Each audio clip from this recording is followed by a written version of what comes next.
¿Qué tal? ¿Cómo estáis? Bienvenidos a un nuevo episodio de nuestro podcast.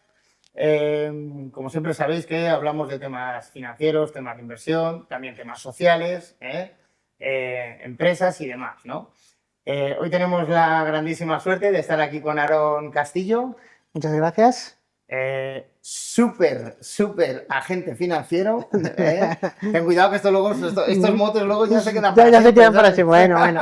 Se ¿Eh? hace lo que se puede y con el mayor cariño posible. Sí, Bueno, sí. muy bien. Aarón es una persona que tiene una historia fundamentalmente muy chula, que ahora nos va a contar. Y lo que hace ahora, pues creo que le vais a sacar un partido bastante importante. Bueno, Así que nada, empezamos. Aarón, gracias. ¿de dónde vienes? Pues mira, yo soy Aaron Castillo, vengo de Tarrasa, la ciudad de Tarrasa, conoceréis mejor Barcelona. ¿Mm? Entonces, vengo de una familia muy humilde, de un barrio muy trabajador. Mis padres tuvieron un bar durante 27 años. Y una de las cosas que tuve es que desde los 3 añitos me he criado en el bar. Y entonces soy todavía de los de antes, en los cuales desde que éramos pequeños se trabajaba en el bar. Yo me acuerdo que me lo pasaba muy bien, pues cuando con 8 o 9 años pues ya llevabas los cafés con leche a los clientes, O sea, que llevas jugabas con la ellos. atención al cliente, la llevas de la vena. Exacto, la gente es que me Es apasiona, lo sí, que te sí, apasiona. Bueno, sí, muy sí. bien. Me contabas antes, fuera de cámara, tu Mm. padre agricultor, Bueno, camarero del bar, hostelería, exacto. Mm. Con con... un bar, ellos tenían un bar, venían de Andalucía, típicas familias que veníamos de Andalucía, entonces decidió montar el bar y al final pues en esa época del bar pues yo compartí esa época con mis padres. Entonces ahí lo que yo vi en el bar pues yo creo que es el mejor psicólogo del mundo porque es cuando te explican historias de divorciados, de historias de vida, de los paletas. Ahí es donde hay una psicología inmensa ¿Mm? y ahí pues lo que vi es que dentro del negocio del bar, sobre todo en aquella época, se podía ganar, vamos a decir, dentro de una familia humilde, un poco más de dinero de la cuenta o de una manera más agradecida. ¿Mm?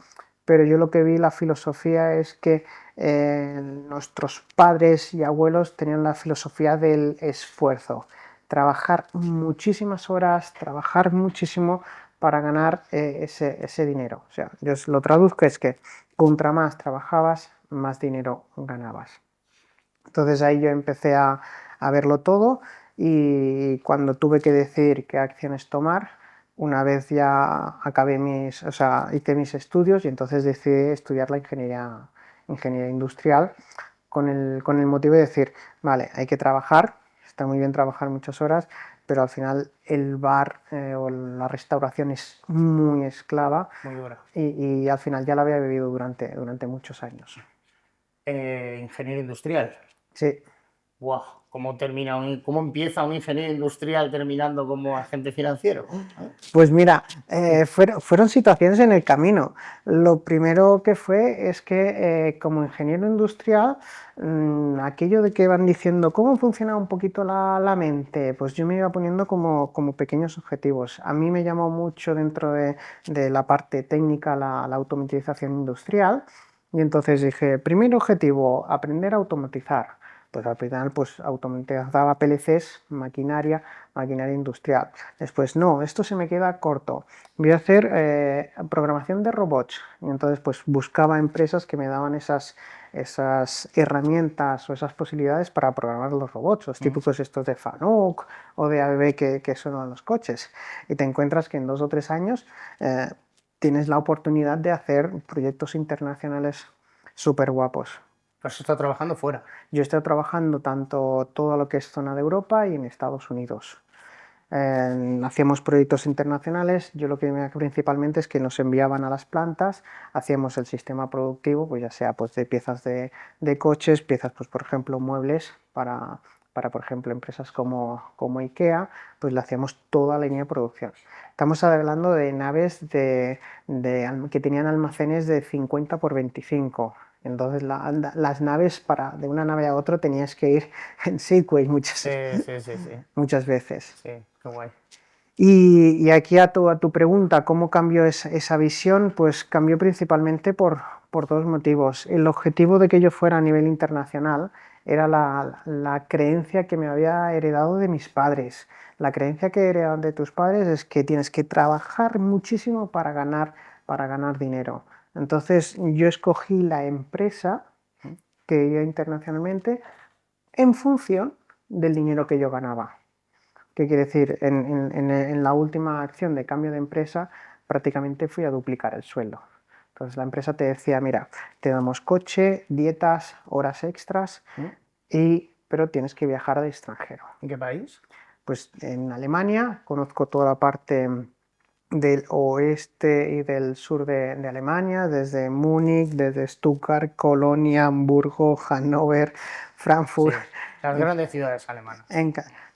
Más que en las grandes ciudades, en muchos pueblos que estaban las fábricas. Ah, vale, ok. Al lado de las grandes ciudades. Pues al final me acuerdo de unas fábricas más chulas que estuve que eran fabricantes de interiores de barcos de lujo.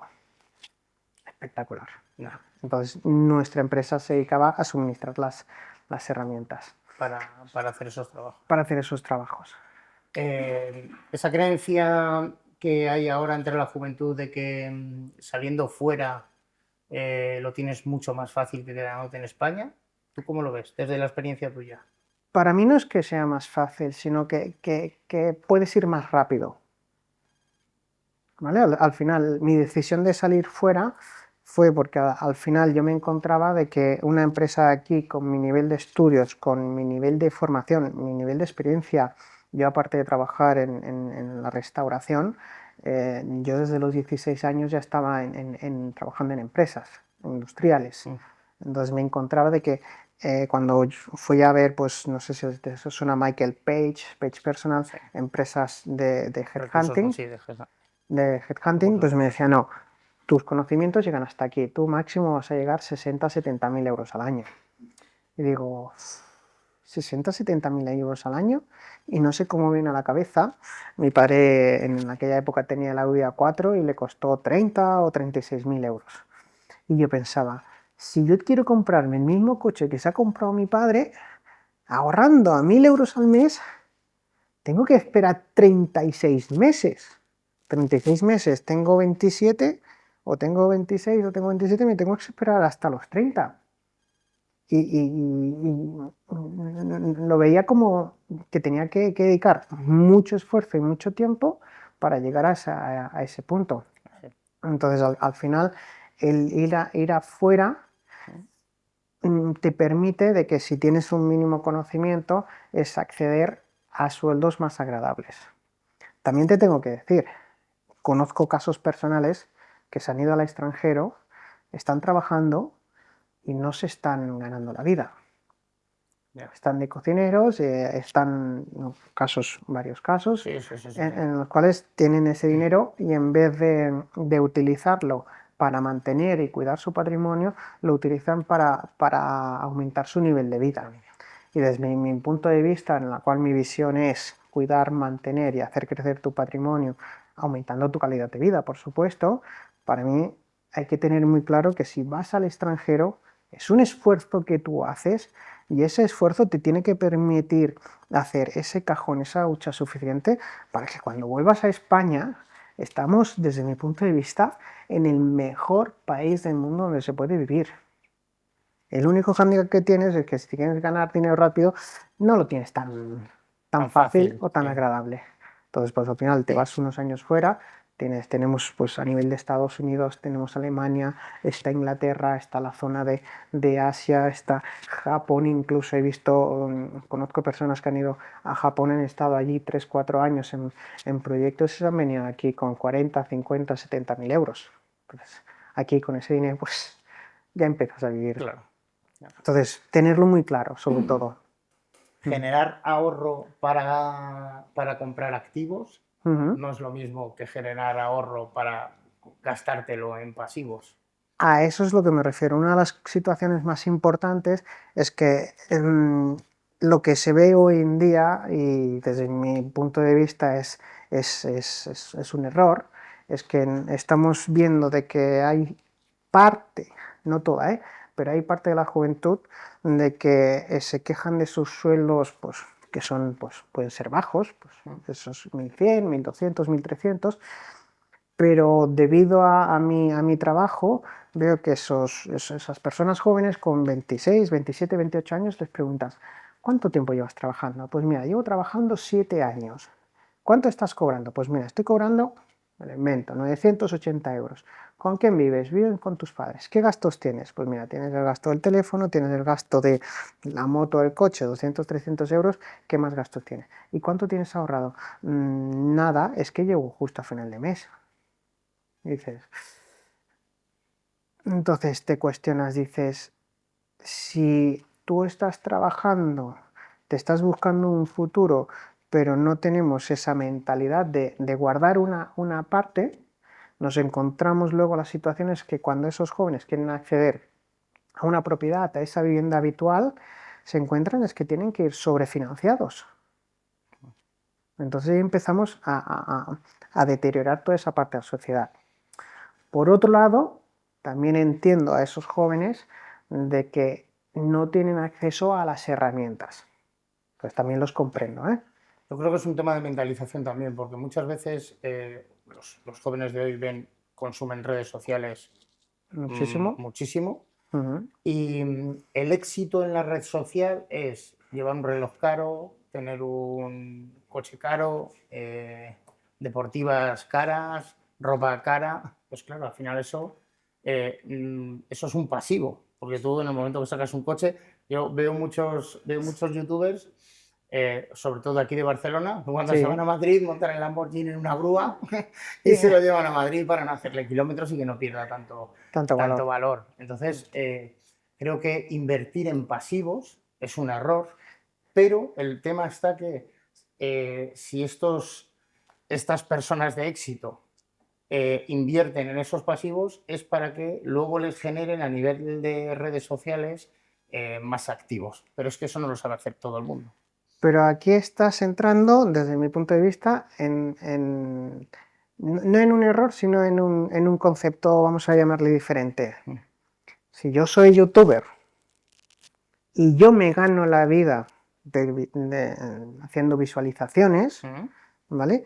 Si yo voy a Madrid y hago el papel de que me monto en un Lamborghini, hago la acción y eso me repercute en mi número de visualizaciones y de manera secundaria me repercute en mis ingresos, dentro del concepto que tú dices no es un activo, no es un pasivo, es un activo. Es un activo. Claro. El error es que le estamos mostrando a la sociedad de que el invertir en el pasivo es lo normal. O sea, el propio youtuber que lo utiliza como una inversión, la persona que visualiza esas redes sociales quiere tomar ejemplo de esa persona y no es el mejor ejemplo o el ejemplo más ético desde mi punto de vista, porque le estás diciendo que invierta en un pasivo cuando tú no estás invirtiendo en un pasivo, estás invirtiendo en un activo que además te hace generar dinero a ti. Claro. Bueno, nosotros tenemos varias empresas que son muy familiares.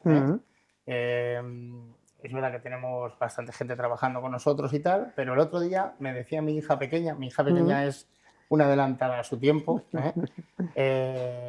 Uno de mis socios la llama la niña del Excel, a Selena, porque le encanta el tema de números y tal, ¿no? Y el otro día me decía, ¿cuánto debes de ingresar como mínimo para poder permitirte un alquiler de una vivienda de entre 3.000 y 4.000 euros? O sea, esos son los casos de los youtubers. Se compran un coche, se van a una super casa, que además no tienen problema en decir que les cuesta 4.000 euros al mes el alquiler, un tipo Yados que hablábamos antes. Exacto, sí. Pero para mantener ese nivel, ¿cuánto te tiene que entrar? Nosotros, o sea, a nivel financiero son lo mismo, intento reestructurarlo todo. De lo que tú ingresas, como mínimo el 20% desde mi punto de vista financiero, para mantener, cuidar y hacer crecer tu patrimonio, el 20% se tiene que ir para el ahorro.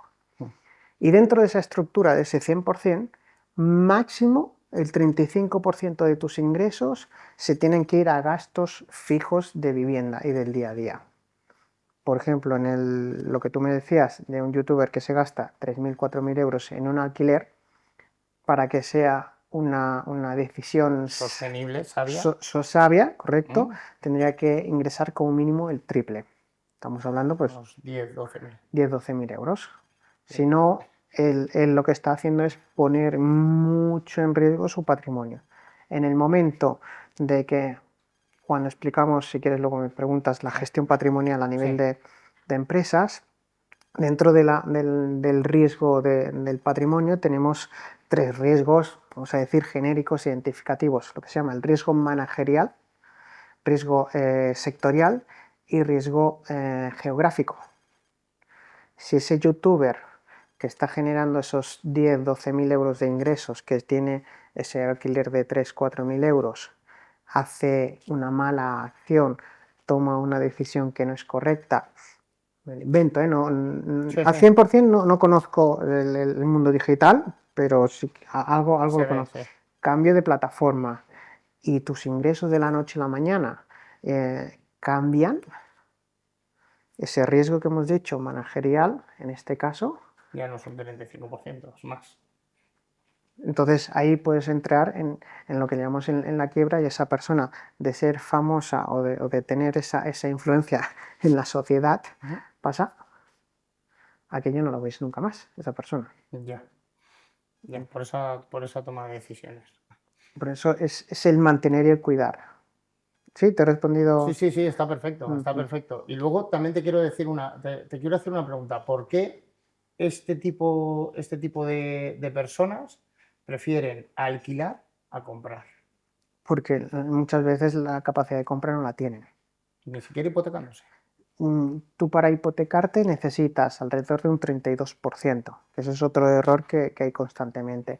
No, es que necesitas el 20% de entrada. Eso es un error. Aquí, a nivel nacional, tú necesitas el 20% más el 10% del ITP, depende de las comunidades, que me queda, como dicen, corrígeme, hay una en el 6, el 8 y el 10, pero donde estamos nosotros ubicados ¿En Cataluña? Es un 10 más un 1-2% en el registro de notaría, registro y gestoría.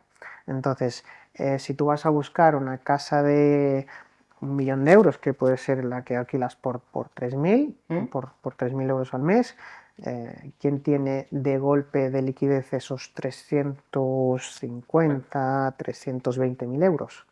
Entonces, como no tienes esa acción, después normalmente es una vivienda que normalmente no te la caracterizan como primera vivienda, es una vivienda de inversión. Por lo tanto, cuando tú vas a las entidades a financiarte, ya no te van a financiar ese 80%, sino te lo bajarán. Por lo tanto, es muy raro, a no ser que tengas un patrimonio bastante consolidado, que o sea, desde la situación que tú me dices de una persona que empieza, que tiene ese dinero, es muy difícil acceder a una propiedad de 1 millón, 2 millones de euros si no ha hecho ese recorrido de la manera más correcta. Me choca mucho porque, por ejemplo, fue muy famoso el tema de Ibai cuando alquiló la casa donde vivía Samuel Eto'o y tal. Sí. Una persona con una capacidad financiera grande que prefería alquilar antes que comprar.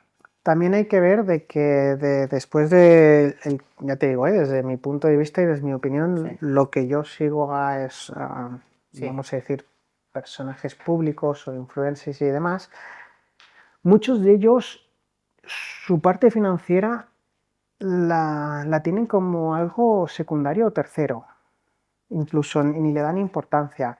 De hecho, muchos de los youtubers, he visto el vídeo en el que explicaba, es que me está llamando la del banco y me está... Play, por ejemplo, es un ejemplo de eso. Exacto, no quería decir nombres, pero lo has dicho. Es el mejor, el número uno. Yo siempre digo que no se puede ser bueno en todo. Exacto. Y le decías, una persona que puede vivir de rentas, ¿vale? Luego, si quieres, hablamos qué cantidades necesitamos para vivir de rentas. le está llamando la del banco, puede ser mejor o peor asesorada, ¿eh? O sea, Sí. eso no lo vamos a cuestionar, pero ni siquiera te planteas trabajar ese dinero. Porque además, ese dinero que tú tienes, a nivel nacional o a nivel europeo, hay un efecto de la inflación, se va devaluando. Entonces, te encuentras perfiles que tienen tanta pasión por su trabajo, o como nos decía Ibai, que decía muchas veces que se tiraba 14, 16 horas al día. O sea, yo no tengo tantas ganas Ya. de trabajar. O sea, es un trabajo tan pasional que se dedican tantas horas, que generan tanto volumen de dinero, que para mí no es un ejemplo porque no les dan importancia a su patrimonio. Entonces, si no le doy importancia a mi patrimonio, entonces, ¿cómo yo me voy a dedicar un tiempo a trabajar ese patrimonio? Está el dinero en el banco, lo que necesito me lo gasto y no tengo tendencia a comprar porque comprar ata. Entonces, estos perfiles que tienen mucha capacidad, Y mucha movilidad. mucha movilidad, en el cual, pues, con la famosa frase de que nos vamos a Andorra, nos vamos a este sitio, si tú tienes una vivienda alquilada aquí, que la has comprado, Ya estás atado aquí. ya estás atado aquí, vas a tener que hacer los impuestos aquí, o parte de ellos van a tener que aquí, por lo tanto, entiendo de que son perfiles que no van a ser compradores. Ya. Y no quieren tener esa tipología de problemas, ¿verdad? Exacto, incluso hablaba el Gref, Sí, también lo estuve mirando, sí. que había comprado un edificio En en Andorra. Sí, que Andorra. había tenido un problema con una mujer y tal. Sí, son problemas que son normales, pero que dices, compra el edificio en Andorra. Entonces, ¿por qué lo compra en Andorra desde mi punto de vista? Porque al final, si toda su tributación la tiene en Andorra, para él es más cómodo tener la inversión en Andorra, en el mismo país que tributa, que no tiene la capacidad de invertir en toda España, que hay muchas más oportunidades, pero infinitas más. Pero si hace su tributación conjunta y en Andorra, para él le aporta esa tranquilidad, por decirlo de una manera, o de tenerlo todo más. Ya que estamos hablando de eso, te voy a preguntar, ¿tienes una empresa digital? ¿Eres influencer? Lo que sea. ¿Una empresa digital? ¿España o Andorra?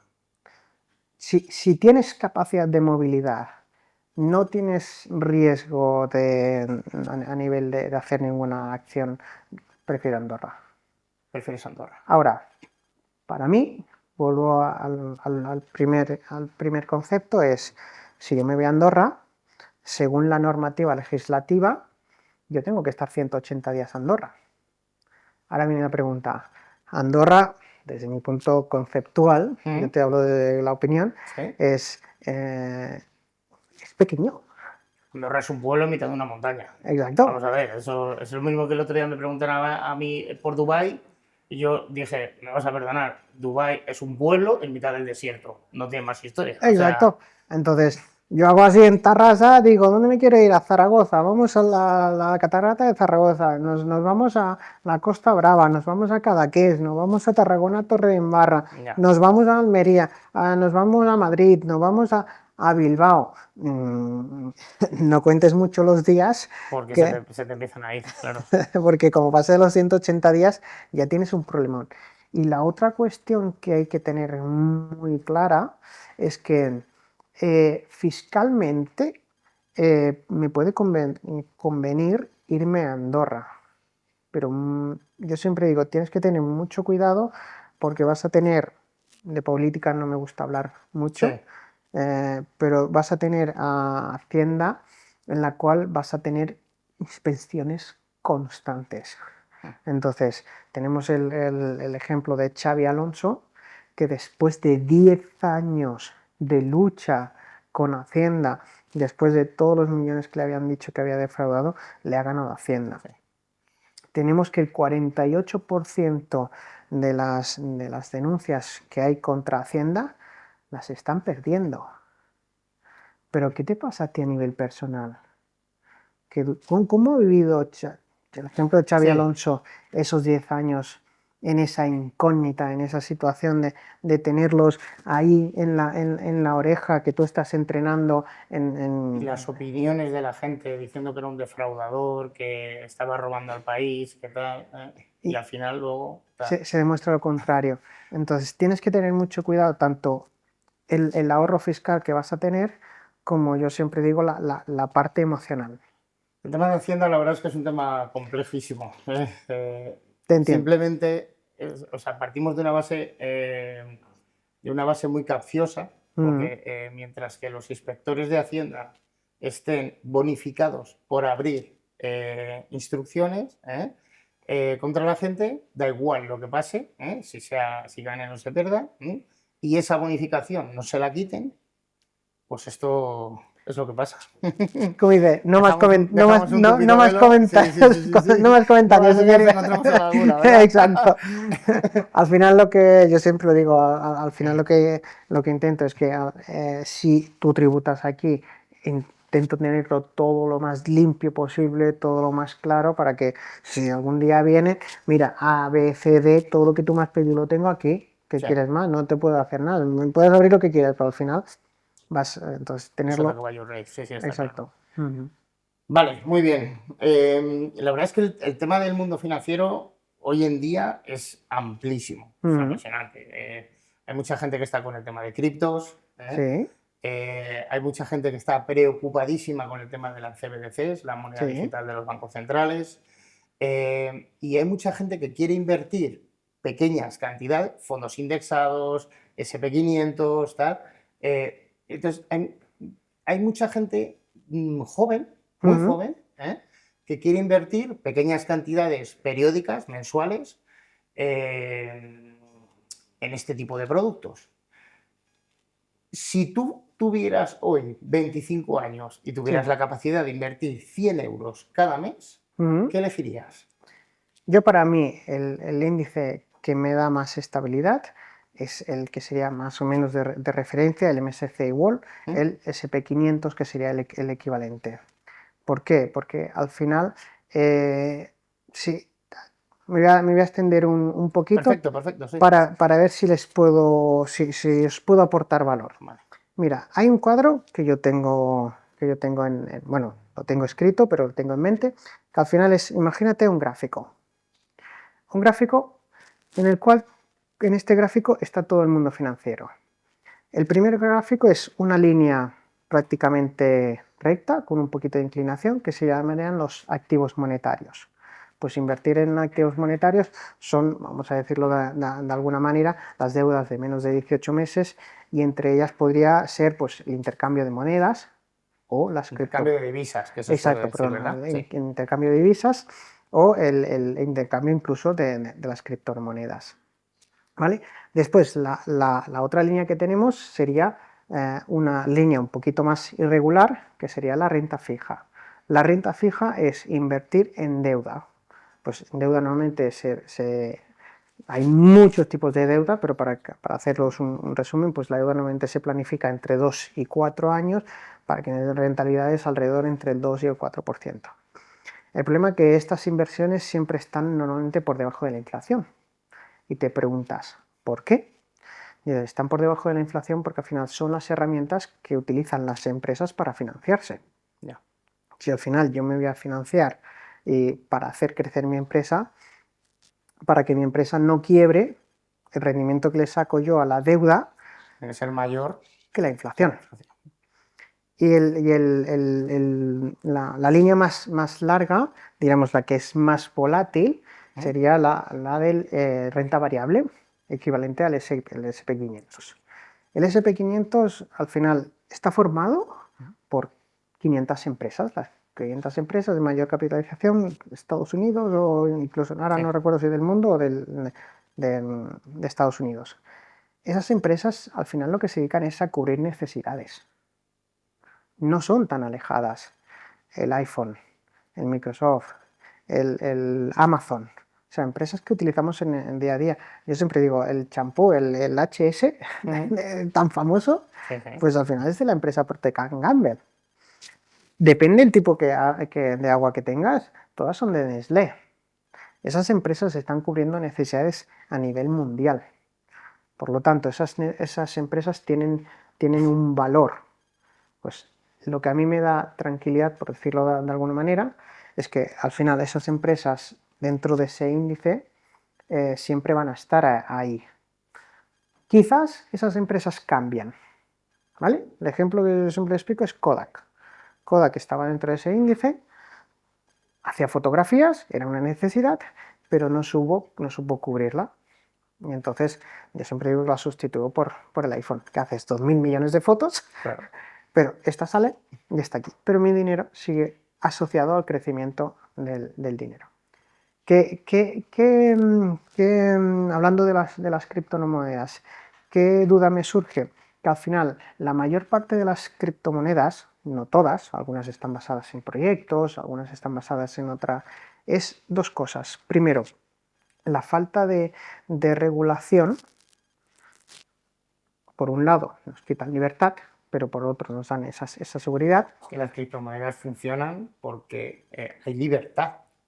Sí, correcto. Una criptomoneda está asociada a la palabra libertad. La cuestión de que la libertad tienes que asociarla siempre al concepto responsabilidad. Entonces, aquí es que tienes un mundo muy amplio de proyectos. Vamos a basarnos simplemente Bitcoin y el Ethereum.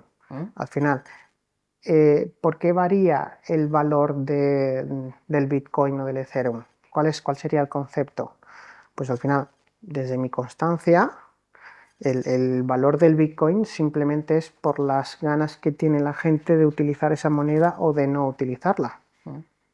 No hay ningún valor, las minas, Ya, más allá de eso. Sí, pero el año pasado estaba a 18.000 y nadie minaba, porque era más caro minar que lo que se salía. Claro, por eso te digo que no hay ningún valor asociado. Entonces, yo cuando te pongo el ejemplo de una empresa grande McDonald's. McDonald's, su acción o el valor de esa empresa está asociado no a la cantidad de hamburguesas que venden, sino al volumen de inmobiliario que tienen a nivel mundial. Yo siempre explico que McDonald's es una empresa inmobiliaria que vende hamburguesas. Correcto. Entonces, esa es la cuestión. Por lo tanto, yo diría es que si yo tuviera que ahorrar 100 euros de una manera periódica y tranquila, yo siempre la asociaría a la renta variable. ¿Por qué? Porque la renta variable mundial es la que está más, vamos a decir, más diversificada, más asegurada, por decirlo de alguna manera, y una pequeña parte de mi patrimonio, yo siempre digo entre el 5, 10, 15%, como mucho, de lo que tú ya tengas, ¿eh? No estamos hablando de lo que tú creas, sino de lo que tú ya tengas, pues si tienes 100.000, pues 5 o 10.000 euros, pues sí que puedes poner y hacer esas acciones pues en criptomonedas o en el proyecto que tú creas. ¿Por qué? Porque yo no te voy a negar la acción de que tú haciendo esas pequeñas acciones, esos 10.000 euros que tú has invertido, pues pasó las criptos del Bitcoin, perdón, de 30.000 en su momento a 63.000. 63, mucho. Entonces, yo no te voy a quitar esa gracia. Lo que sí que mi trabajo, desde mi punto de vista a nivel patrimonial, además de mantenimiento, lo que te decía antes es que busco ese rendimiento, ese binomio rendimiento-riesgo. Entonces, si tú pones, imagínate, esos 5 o 10.000 euros cuando el Bitcoin estás más emocionado que nunca. Después, si quieres, luego te hablo de Daniel Kahneman, que nos ha dejado también hace un poquito de tiempo y es muy importante. Si tú lo pones esas criptomonedas cuando tiene un valor de 50 o 60.000 euros y te baja a 18.000, como hizo la bajada, aunque ahora se ha recuperado a 30, 35, al final esos batacazos emocionales a nivel del corazón... Claro, son durísimos. Son durísimos. Sí, eso no pasa, por ejemplo, en el mercado inmobiliario. Exacto. Entonces, y ya no es que no pase en el mercado inmobiliario, es que ni siquiera le prestas atención.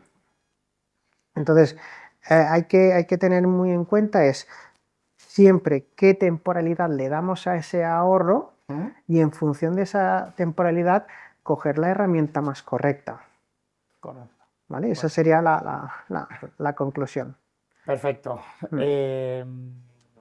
A los agentes financieros también se Sí. les suele llamar planificadores financieros. Sí, exacto. ¿Qué diferencia hay entre un agente y un planificador? Pues el agente normalmente, vamos a decirlo de alguna manera, O sea, y perdóname, cuando alguien escucha hablar de bancos, agentes, tal, las personas de a pie os vemos como tiburones, ¿verdad? Sí, correcto. ¿Vale? Como el tiburón que viene aquí a comerse el dinero para multiplicarlo, a hacer un por 8, un por 10, ¿no? Pero la palabra planificador creo que es una palabra mucho más benévola, Sí. porque es como el cuidador de lo que yo estoy haciendo, lo que yo estoy teniendo, ¿no? Correcto. Al final la ilusión de mi trabajo y lo que me lo paso, que le dedico más pasión y me gusta cuidarlo más, es lo que yo llamo es cuidar y mantener el patrimonio. Yo siempre digo la frase, digo, tú conmigo no te vas a hacer multimillonario, no te vas a hacer rico. Te harás rico con tu propio negocio, con tu trabajo, con tu esfuerzo, con tu día a día. Ahora sí, lo que te aseguro es que si tú estás conmigo, las metas que vamos a ir trabajando se van a ir cumpliendo. Y esto, pues, como tú decías, dentro de la planificación, pues muchas veces vemos las finanzas como un producto, o como te doy un dinero, me lo multiplicas, me lo devuelves y adiós. O compro barato y vendo caro. No, eso no es así.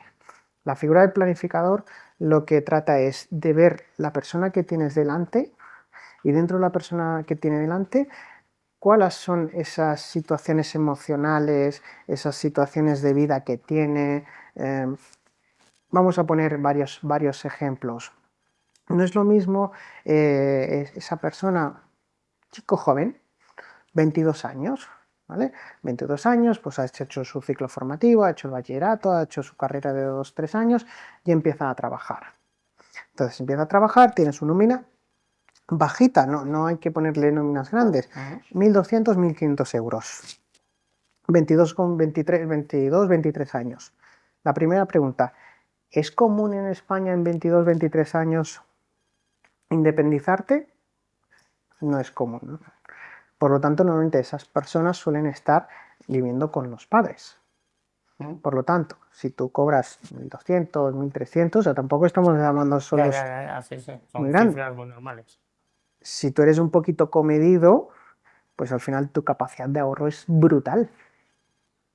¿Por qué? Porque al final pagas los 4 gastitos, la discoteca, la gasolina del coche, el desplazamiento, y el resto es que lo vives en casa de tus padres. Pues puedes ahorrar entre 100 y 700, 800, 900 euros. Por mucho que cobres 1.300 y que vayas a quejarte de que quieres más sueldo. Sí. Quiero más sueldo. Eso que coste, pero ahorro. Normalmente eso de quiero más sueldo va asociado a quiero gastar más. Exacto. Entonces, yo lo que digo es que si es esa planificación, cuando tú tienes 900, 800, que yo le he calculado a muchos jóvenes, esa capacidad de ahorro, de la noche a la mañana no se la vas a cambiar nunca.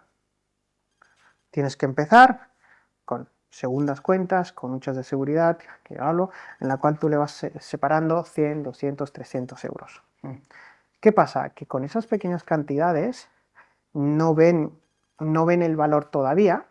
Lo que sí que ven es que poco a poco, de tener 0 euros en las cuentas, a lo mejor ya tienen 10, 1.000, 2.000, 3.000 euros. ¿Y qué pasa? Que les cambia el chip. Como han visto que tienen 3.000, entonces dicen, ay, es que ahora yo no me voy a gastar los 3.000 euros, que he sacrificado muchas cosas con esos 3.000 euros. Entonces, de esos 100, 200 euros que les ahorrabas, le planificas ahorrarle 300 o 400 euros. Incluso 500, 600. Esa gestión de responsabilidad que les nace, ¿verdad? Exacto. Es decir, oye, si esto me ha costado mucho, vamos a ver hasta dónde puedo. Vas avanzando. Pero eso lo importante es que yo no le estoy hablando en ningún momento de producto, de inversión, sino simplemente es una gestión emocional con la persona que tú tienes delante, que te explica sus problemas, que te explica su día a día, que le vas ayudando.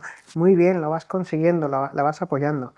Con esos 3.000, 4.000 euros, Entonces se los empiezas a trabajar en productos de medio y de largo plazo, asociados a un índice o a una inversión, muy poquito a poco. Entonces, ¿qué pasa? Que al final te encuentras que al cabo de los 5 años, pues en estos 5 últimos años, pues hemos tenido noviembre de 2018, buen momento de mercado, el COVID, un momento espectacular de mercado, crisis de Ucrania, momento espectacular de mercado, con crecimientos muy agradecidos. Ven que sus 4, 5, 6, 8, 10.000 euros, a lo mejor lo han hecho 400, 500 euros. Para las personas del día a día, o las personas con un poco más de patrimonio, dicen, 500 euros no es nada. Pero para ellos sí. Entonces, eso ya se vuelve intocable. Sí. Entonces, esa labor es la diferencia de ser el agente financiero al planificador financiero.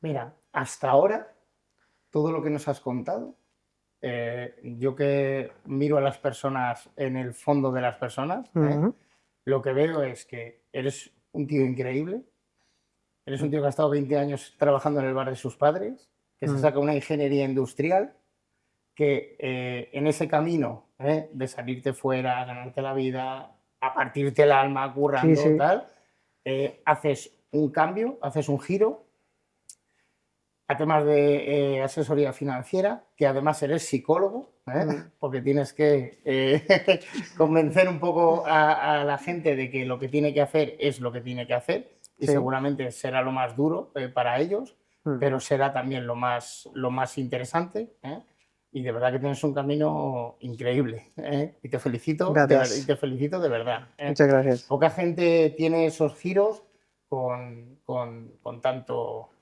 éxito. Es muy importante esto. Te habrá costado mucho y sobre todo yo siempre hablo de una palabra, yo tengo tatuada aquí en el hueso una palabra que se llama resiliencia. Las personas que tienen tantos giros, que tienen tantos éxitos en el camino, o pequeños éxitos que al final son grandes éxitos para uno, esa palabra, resiliencia, es su máxima, porque no es todo fácil. O sea, muchas veces no estar es. solo, sufriendo, trabajando, aguantando 1.000.000 de historias. Y de verdad, es una cosa muy chula. Y espero que los chavales que estén viendo esto lo valoren y lo sepan incluir todas estas experiencias en sus situaciones personales. Vamos a seguir hablando de cosas. Venga. Vamos a seguir hablando de cosas. Hace bien poquito se han salido las cuentas de resultados de los bancos. Sí. Mercadona es el nuevo unicornio, 1.000 millones de beneficio. ¿Por qué pasa esto? Porque estamos todos asfixiados con las hipotecas, inflación a tope. ¿Cómo puede ser que un banco que venía no de perder dinero, pero con unas cuentas de resultados muy, muy ajustadas en la zona COVID, y ahora máximos históricos? ¿Por qué? Mira, aquí hay un concepto que en uno de los TikToks que ahora que están tan famosos escuché, que es un impuesto a la sociedad encubierto. Y el impuesto a la sociedad encubierto se llama inflación. Estás en esta sociedad, estás en Europa, estás en España, hay unas reglas, si quieres vivir y disfrutar de este país es las que hay, tienes que pasar por el tubo, pero tenemos, por ejemplo, Estados Unidos de América con Reserva Federal, y al final, pues, parece que fue en 1947, si no me equivoco, fue cuando se desvinculó el patrón oro del dinero. Entonces, desde que se desvinculó el patrón oro del dinero, tenemos el impuesto de la inflación. La inflación, ¿qué es lo que nos supone? Que al final hay unas máquinas, unas impresoras muy bonitas, que se llama Banco Central Europeo y Reserva Federal, que continuamente van imprimiendo dinero y van inyectando ese dinero a la sociedad.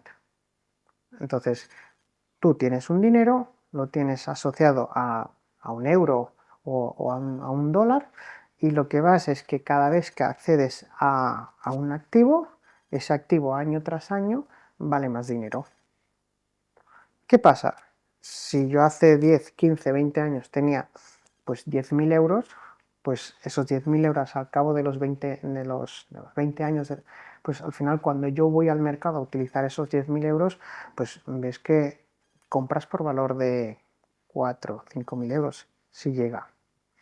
Entonces, eso lo que hace es que cada vez hay más dinero en la sociedad, cada vez está aumentando el nivel de facturación de las empresas tienen los márgenes muy parecidos, pero si yo aumento la inflación estos 3 últimos años, la inflación acumulada del 2021, 2022, 2023, si no me equivoco era de un 14%, si tú generas una inflación del 14%, quiere decir que tú has facturado sí o sí un 14% más.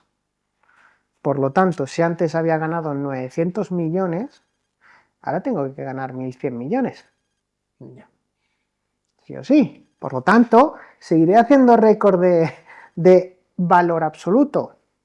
Por eso otro de los conceptos que yo hablo, para que lo entiendan los jóvenes, sobre todo, es que todas las ayudas que nos da el gobierno, que nos da en tanto por ciento o en valores absolutos. Cuando te dan los 400 euros, te dan en tanto por ciento o te dan 400 euros. ¿Y cómo pagamos los impuestos? En tanto por ciento. Por lo tanto, al final, el valor absoluto es al final es como es la golosina con lo que te compro, pero luego por detrás, cuando vayas a hacer la declaración de la renta, si la inflación ha subido pues este 14%, cuando dentro de la tabla del IRPF, para que os hagáis la idea, el IRPF va por tramos de cantidades, pues esos tramos tú tienes más renta porque te ha subido con tu sueldo, pero ellos no han variado el tanto por ciento de la renta. Ya. Por lo tanto, cobras más, pagas más impuestos por todo, Sí. pero a la vez, como estás en un escalón superior de la renta, encima pagas más impuestos. Con lo cual, la subida del salario mínimo interprofesional tampoco ha ayudado mucho a esto. Correcto. Entonces, subes el salario mínimo interprofesional, subes en el escalafón de la tabla y depende cómo se hagan los números, tampoco vamos a decir cosas demasiado extremas, pero el 50% se lo lleva el impuesto. Entonces, tenemos que entender de que cuando tenemos una noticia, las noticias, lo que tenemos hoy en día se llama infoxicación. Todo el 98% de las noticias de los medios públicos son falsas, son más que falsas, son interpretables. Cuando yo estoy diciendo que Mercadona me ha ganado 1.000 millones de euros respecto el año pasado, hace 3 años que había ganado 900 millones, yo no tengo que valorar que he ganado más millones de euros, sino lo que tengo que mirar es que Mercadona el año pasado, no sé si es de este 2023, pero del 2021 al 2022 sí que me lo miré, era un 3,4% a sacar un 3,2%. Había bajado la rentabilidad de la inversión. Ya. ¿Qué quiere decir? Si Joan Roig hace así con la mano y levanta la mano y dice me vendo todo Mercadona y lo pongo en el SP500, no saca 1.000, saca 2.000. Y eso no somos conscientes. Y entonces viene la parte de, no vamos a decir política, comunicación, en las cuales siento que nos manipulan, en los cuales los bancos te dicen el beneficio que han obtenido. Pero si nos fijamos, en España a nivel nacional, el negocio que los bancos tienen a nivel nacional es negativo. Han ganado dinero de la operativa que hacen en el extranjero. Sí, a nivel internacional. A nivel internacional. Pero como el banco es de aquí, paga el impuesto de aquí y te dicen, la Caixa ha ganado 1.000 y pico millones. Pero si la Caixa tiene, vamos a decir, un 60, un 70% de la población, pues es normal que proporcionalmente, en valor absoluto, gane más millones. Ya. Lo que tienes que ver es, a nivel de números de rendimiento, qué tanto por ciento me ha hecho la Caixa. Entonces, eso es, a nivel financiero, nadie nos lo explica. Ya.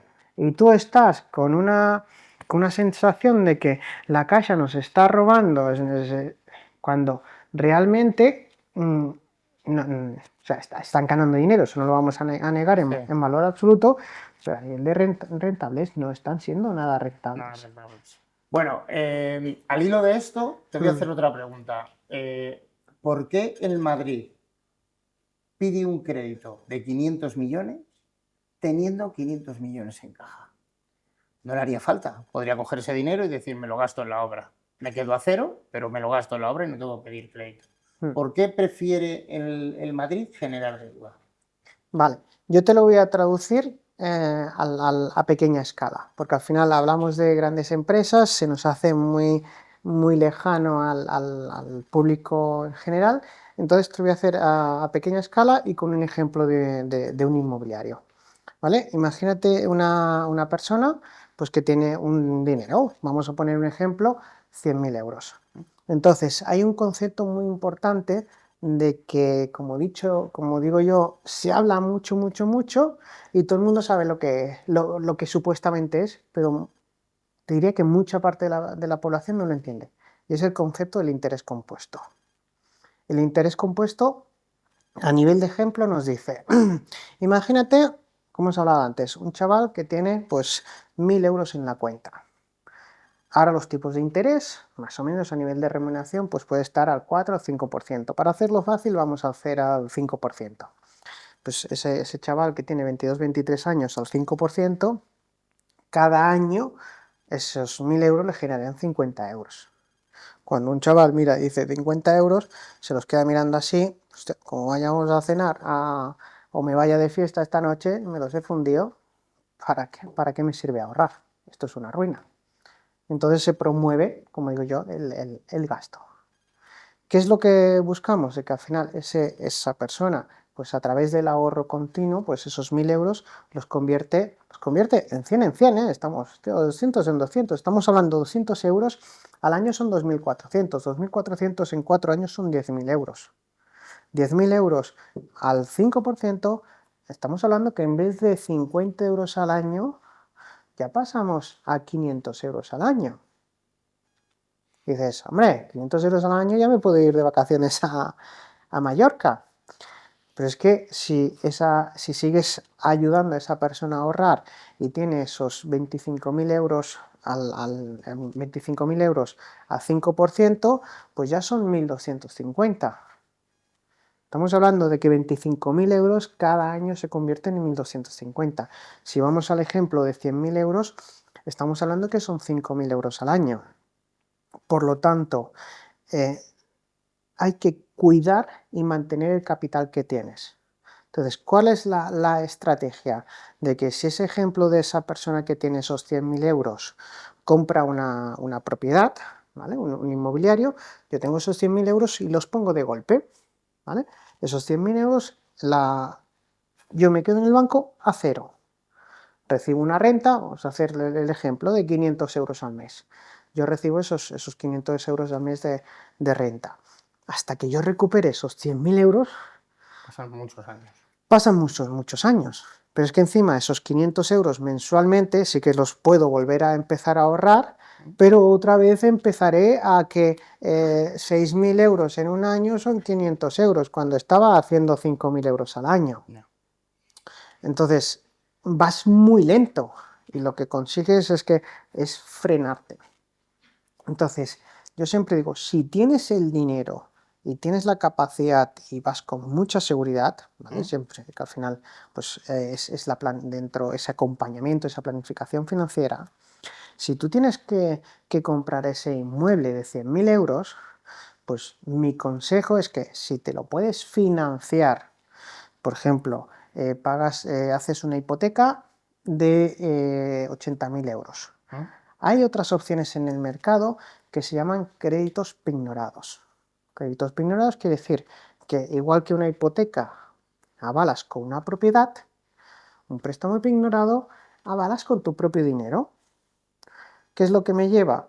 De que pones una hipoteca de 80.000 euros, pones un préstamo pignorado de 10-15.000 euros, hay préstamos pignorados que te los puedes hacer hasta 20 años si se dedican al sector inmobiliario en concreto, y te has financiado prácticamente el 100% de la vivienda. No contamos impuestos, ¿vale? Sí. Pero para hacerlo el ejemplo. Si esa vivienda tú la puedes alquilar, ponle esos 500 euros al mes, la cuota de esa hipoteca de 80.000 más el préstamo pignorado, como es a 30 años y a 20 años, puede estar alrededor de 300-400 euros. O sea, que mantienes el capital y la renta te hace seguir ganando dinero. ¿Por qué? Porque ese préstamo que yo estoy pagando al banco, ¿el banco gana dinero de cada préstamo y que yo tengo? Sí. Vale. Si yo pago 400 euros de esos préstamos y tengo ese alquiler de 500, tengo un beneficio de 100 euros. Automáticamente, si yo cobrara 1.500 euros, mi renta mensual aumenta a 1.600 euros. Por lo tanto, automáticamente mi sueldo acaba de aumentar. Por otro lado, ¿soy yo propietario de ese patrimonio? Por escritura sí, pero tengo una deuda hipotecaria. Esos 400 euros mes a mes va haciendo que mi patrimonio inmobiliario, en este caso, vaya creciendo. Pues esa parte de intereses que se lleva al banco, no, es el pago que yo asumo, que asume el inquilino por tener esa herramienta, pero la parte de capital, sin tú dedicar tiempo, pues tu patrimonio que va aumentando continuamente. Por lo tanto, tienes esos 100 euros mensuales de más, tienes tu patrimonio, que si tú haces el valor de la vivienda menos la deuda pendiente cada mes que pasa es menos, pero ¿qué hemos dicho de los 100.000 euros? Que esos 100.000 euros, si lo ubicamos bien trabajados, no es rápido ni fácil, pero si los trabajamos bien en una renta variable, bien trabajada, aprovechando las situaciones, te puede dar alrededor, ponle otro 5% más. Estamos hablando de 5.000 euros más. Entonces, resúmetelo para hacer qué pasa en 5 años. Esos 100.000 euros que yo tengo invertidos a los 5 años, así a grosso modo que puedan ser 125.000 euros. Si yo he comprado la propiedad por 100.000 euros con la hipoteca más el préstamo pignorado, al cabo de 5 años habrá bajado poquito. Ponle que debas 90-85.000 euros. Por lo tanto, mi patrimonio ha aumentado en 15.000 euros en esos 5 años. Sí. La vivienda que valía 100.000 euros, ponle otro crecimiento de un 5%, es el 4,20 el último año del sector inmobiliario. Por lo tanto, de aquí a 5 años, el inmueble, en vez de valer 100, vale 120, 125. Sí. ¿Sí? Has ganado otros 20.000 en valor. Exacto. Por lo tanto, si hacemos esa gestión, quiere decir que a los 5 años, quítale los 15.000 euros que tienes de menos de la deuda pendiente que la has ido amortizando, ponle el incremento del valor de la vivienda, vamos a ser moderados, 20.000 euros, y ponle que esos 100.000 euros te han dado un 5%, no vamos a hacer rendimientos exagerados, son 125.000. 25.000 por un lado, más 10-15 por otro, más 20 por otro, estamos hablando de 55.000 euros. En 5 años. Pues eso es lo que hace el Madrid. Eso es lo que hace el Madrid, exactamente. Por eso va a venir Mbappé este año. Sí, está claro. Entonces, sé que es muy enrevesado todo, por eso yo siempre digo de que es normal que la gente del día a día, que los jóvenes, que incluso los que no son tan jóvenes, les resulte muy complicado, tanto a la hora de ahorrar, porque no ven el beneficio, no ven el agrado, por lo que hemos hablado del interés compuesto con pequeños capitales, no ven el beneficio, la complejidad de que de lo mal visto que tenemos en esta sociedad en los préstamos hipotecas, porque al final tenemos una sociedad, vamos a decir, que tiene una filosofía de el préstamo no utilizarlo en modo inversión, sino utilizarlo en pasivos, Sí. como decíamos antes. Sí.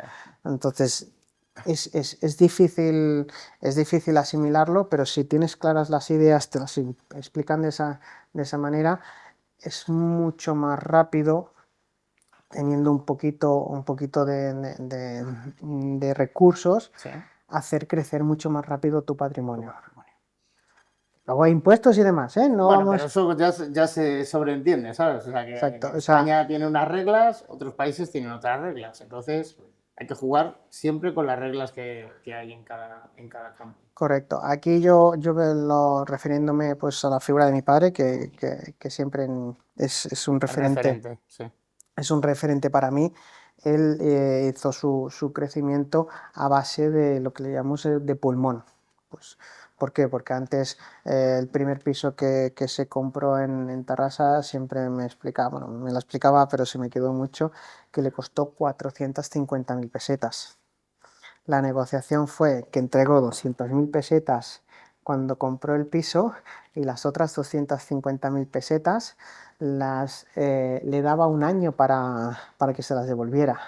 Pues trabajando en 3 trabajos, que me explicaba los trabajos, los sitios, las zonas, historia brutal, le dio las 250.000 pesetas. Pues encima el hombre le dijo, no me lo esperaba que me las dabas y toma 10.000 pesetas por habérmelo pagado por anticipado. O sea, antes, como hemos hablado del tema de la inflación, Sí. tenías una capacidad mucho más rápida de generar ese dinero para poder hacer la inversión. Sí. Hoy en día, lo que sucede es que tú no puedes pagar, si un piso te cuesta 100.000 euros, a lo que hablamos antes, 2.000 euros. No. A 2.000 euros tienen que pasar 100 meses. 100 meses son muy largos. Años, claro. Son muy Sí, largos. eso es lo que pasaba y además ahora TikTok está lleno un poco de esto. Hacen como analogías de mi padre pagó el piso en 6 años, 7 años, y yo lo pagaré en 35 o 40. ¿No? Ahí es donde yo entro de que yo le agradezco muchísimo la filosofía de mi padre, pero al final yo lo que digo es que gracias a él yo le he dicho que mi versión es la 2.0. El punto cero al final es que yo no puedo ir a pulmón, sino tengo que utilizar las herramientas que nos ofrece la sociedad, el sistema bancario. A día de hoy, claro. A día de hoy.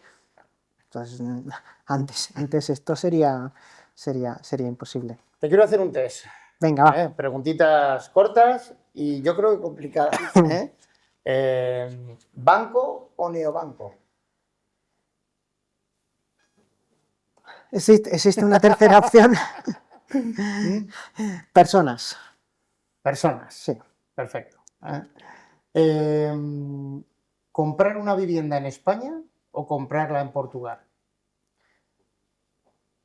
Lo estás poniendo difícil, ¿eh? Pues si te digo la verdad, no lo sabría. ¿Por qué? Porque al final yo analizo la compra de un activo por el potencial que tiene en la zona. Te voy a dar el rollo, ya sé que es un cuestionario, es que al final si a ti te dan la oferta de un producto en concreto, al final tú tienes que mirar en esa zona el estudio de mercado. En función de ese estudio de mercado, pues verás si esa vivienda tiene potencial o no tiene potencial. Lo que tú has dicho, para mí, desde mi punto de vista, a mí la cercanía es muy importante. Zonas geográficas conocidas, cerca de ti. A mí si me hablas de la zona de Tarrasa, Sabadell, toda esta, incluso los barrios, te podría identificar, bueno, no voy a decir en barrios en concretos, pero sabría decirte, allí no compres. Ya. Por mucho que el piso valga 27.000 euros, no compres. Vale. Porque no le vas a... En cambio, si me vas a una zona de Portugal que está en plena expansión, que está... O sea, no es un sí o un no, perdón. Vale, nada, perfecto. ¿Inmobiliaria o oro? Para mí, inmobiliaria. ¿Inmobiliaria o relojes de lujo? No conozco el sector de relojes de lujo. De lujo, ¿vale? ¿Sociedad o persona física? Depende del A volumen. nivel de compra inmobiliaria. Sí, depende del volumen. Cuando eres pequeño puedes jugar más con la persona física. ¿Mm? Cuando eres más grande, directamente tiene que ser sociedad, sí o sí. Sí o sí. ¿Más o menos? ¿5, 6, 10? No, es por volumen de ingresos. Cuando ya pasamos de 6 a 10.000 euros de ingresos mensuales, Por eso, alquileres. por alquileres, exacto. Incluso también es diferente la operativa compra-venta o compra, reforma y venta que la de alquileres. ¿Modelos de alquileres tradicionales o estos modelos que hay ahora, rent to rent, que te cojo tu piso, te lo reformo, es tuyo, te lo reformo, lo vendemos a medias partiendo el beneficio? Aquí,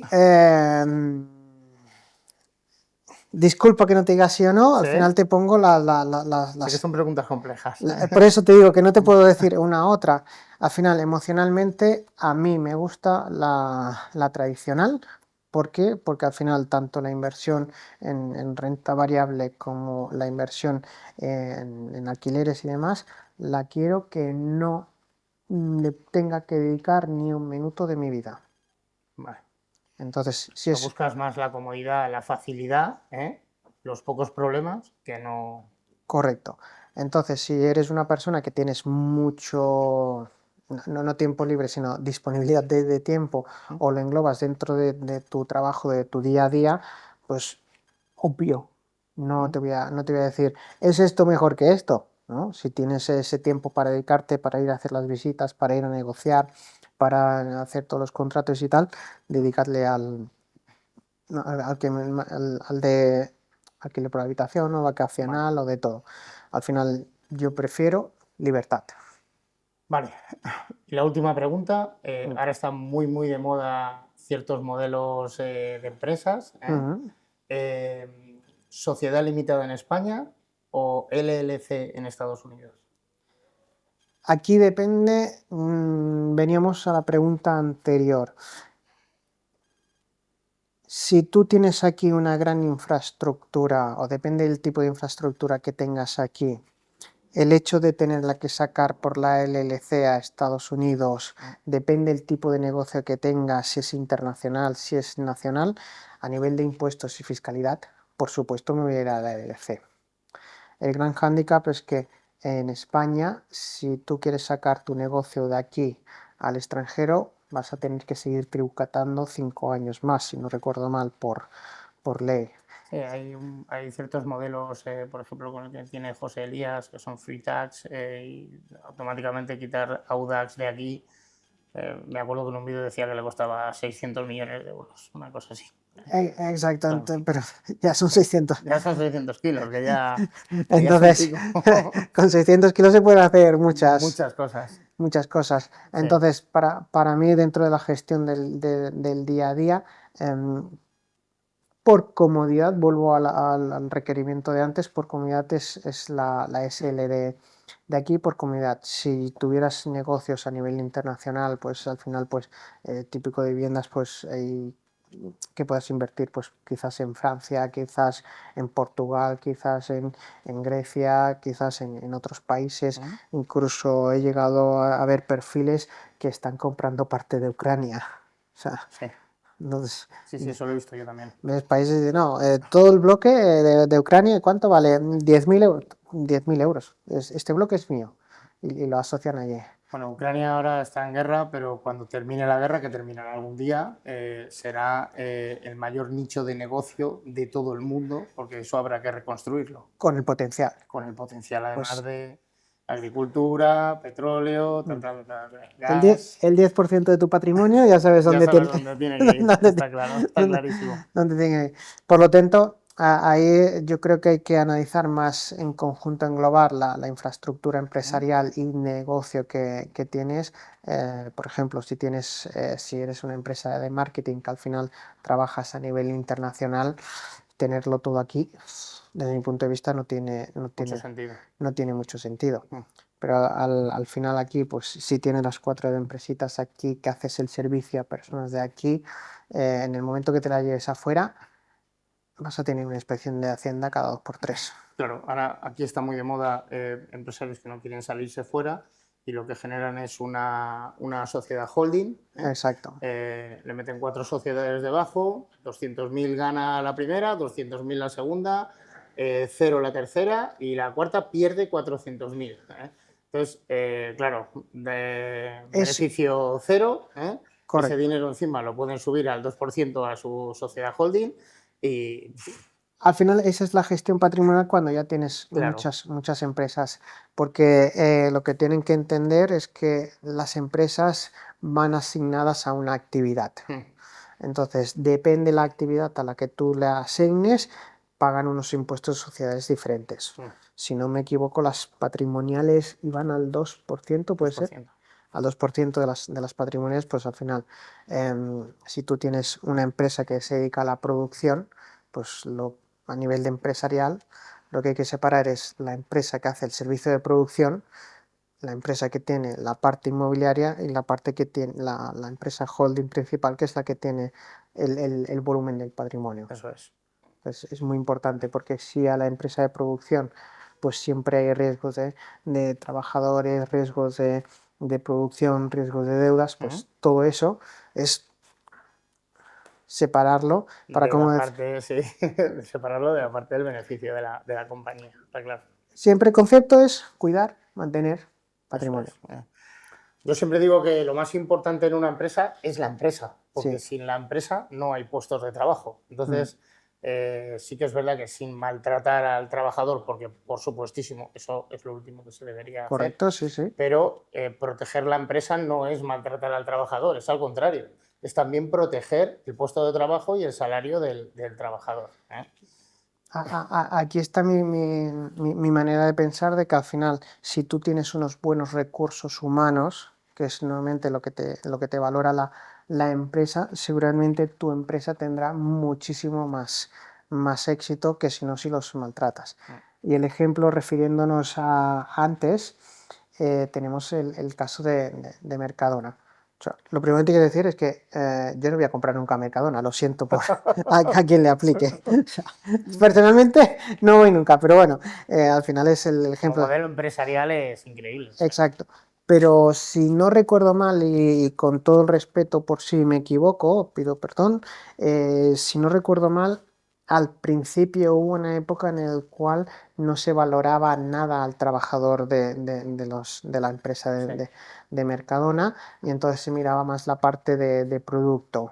Entonces, la filosofía de empresa, por el histórico que yo conozco, así, por eso digo, perdón por si me equivoco en algún dato, ha ido cambiando de que voy cambiando a trabajar más el proveedor, haciendo pues captando más, generando más producto, y más volumen de negocio. Más volumen de negocio, haciendo marca blanca y cuidando cada vez más al trabajador.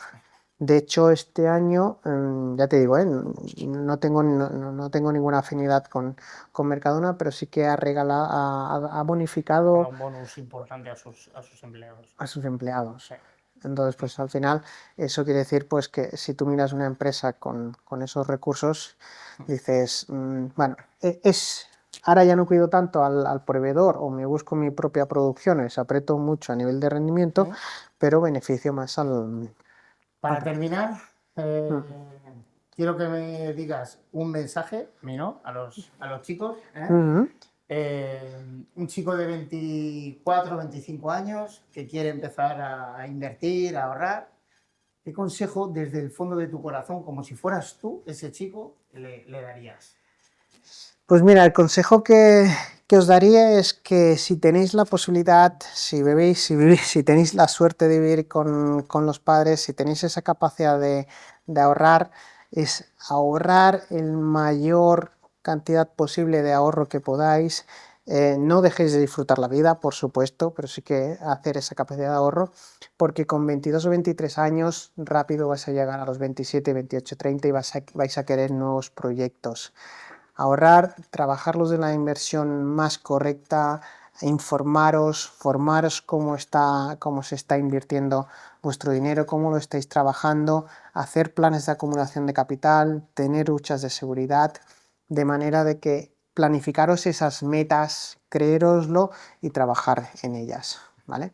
Ha sido muy extenso, pero este es mi ejemplo. Sobre todo, trabajar, buscar empresas que os apasionen, dedicar a lo que os gusta más, formaros en eso que os apasiona, y os aseguro que tarde o temprano os llegarán los ingresos y los beneficios financieros, ¿vale? Aarón, muchísimas gracias. Gracias a ¿Todo a todos gusto? vosotros, muchísimo. Se nos ha pasado Ya rápido. volando, ya me lo ha Se dicho. nos ha pasado volando, ¿eh? Mm. Pues nada, te agradezco mucho que hayas venido. Gracias, creo que has dado una máster increíble, ¿eh? Así que, pues nada, chicos, espero que os hayamos dado ese valor que pretendemos en todos y cada uno de nuestros vídeos. Nada, nos vemos en la siguiente. Simplemente, si os ha gustado o tenéis alguna duda, ponerlo en los comentarios, darle like, suscribiros, es gratis, siempre lo digo, ¿eh? Y nos ayuda mucho. Y nos vemos en la siguiente.